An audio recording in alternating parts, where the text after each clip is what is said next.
got 180 horsepower at his disposal from the single Textron Lycoming 0360 4-cylinder air-cooled piston engine. The tutor replaced the Scottish Aviation Bulldog T1 with both the Royal Air Force University Air Squadrons and Air Experience flights.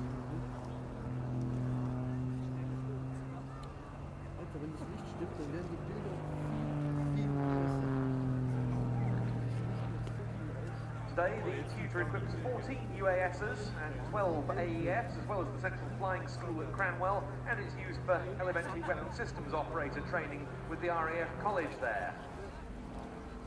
The Royal Air Force has 117 of these aircraft. The Royal Navy too has a further 5 here in the UK. Naturally, the tutor is fitted with modern instrumentation and an up-to-date avionics suite, which has been upgraded over the years.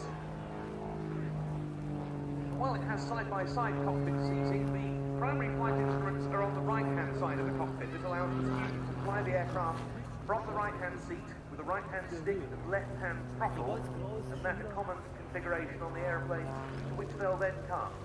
Indeed, it's more normal that single-seat pilots have the left-hand side. So, for training purposes, you try and get the hand-eye coordination and the whole feel of the aircraft. It makes a lot of sense to actually replicate that from an early age. When you fly multi-engined aircraft, you'll end up being qualified normally in both seats, so you end up swapping around, but it's just something you have to get used to. But it's a good idea to actually begin guys right from the start to get used to what they don't want to in the end. As well as the Royal Air Force and Royal Navy, the tutor equips the Air Forces of Egypt, who have 74, and one of our Air Forces here this week, the United Arab Emirates, who have 12 of the type.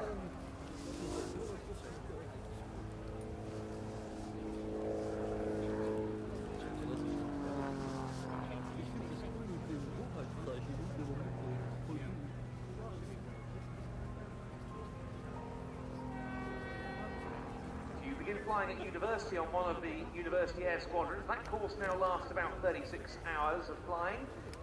You pursue an RAF career after that. Elementary flying training alongside those who join the RAF directly follows on at Cranwell with number 16 Squadron, the unit from which this aircraft and pilot come, as well as number 57 Reserve Squadron at Whitton and number 85 Reserve Squadron at Church Fenton.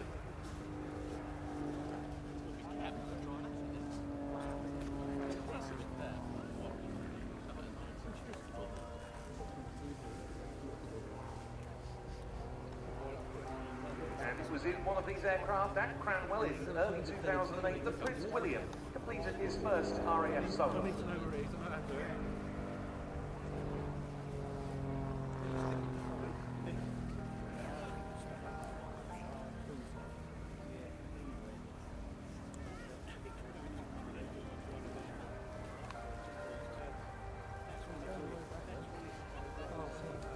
B2 is right now, bloody bottom.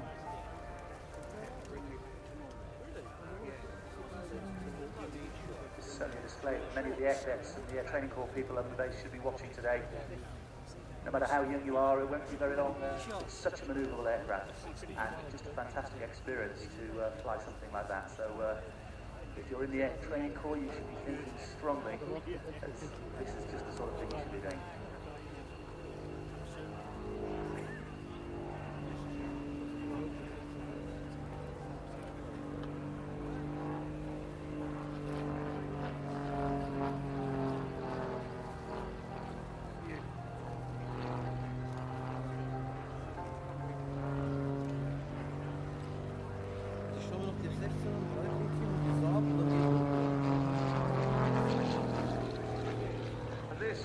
Final low pass in the tutor before another 720-degree flick, and then he'll be braking into a tight circuit to land.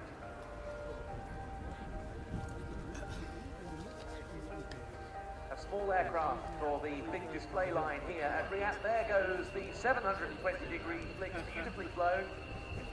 As I was saying, a small aircraft for this big display line, but one expertly flown, taking a long time.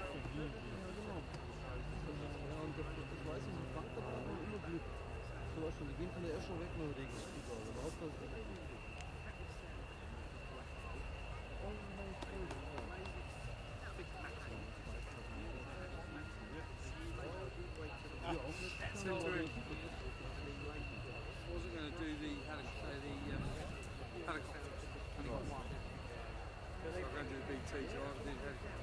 So the Tutor just turning short finals now.